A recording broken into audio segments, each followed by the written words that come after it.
Парламентарното мнозинство на чело со СДСМ денеска уште еднаш покажа дека нема слух за проблемите и потребите на граѓаните.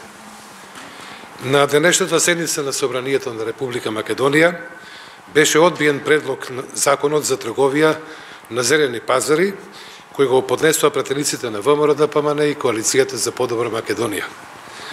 Овој закон, кој што СДСМ експресно го одби, предвидува престанок на важење на штетниот закон за трговија на зелени пазари, кој го донесе СДСМ без присуство на опозицијата.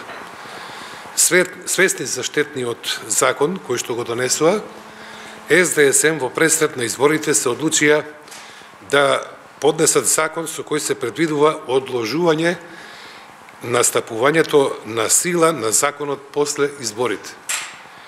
СДСМ наместо да го реши проблемот на пазарџиите, само го одложува.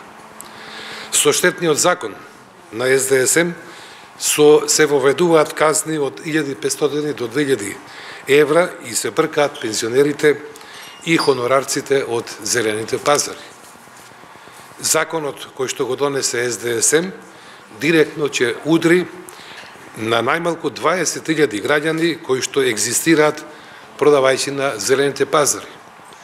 Власта мора веднаш да престане со хајката по луѓето од зелените пазари, казните со илјадници евра и понижувањето на оние кои често работат.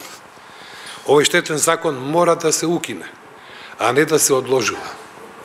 Пратениците на ВМРО-ДПМН и на Коалицијата за подобра Македонија ќе бараат да се одржи и јавна расправа во рамките на Комисијата за економски прашања, меѓутоа и во рамките на Комисијата за земјоделство, шумарство и водостопанство, на која ќе би се изнеле разни ставови и решенија од страна на сите засегнати страни во овој штетен закон.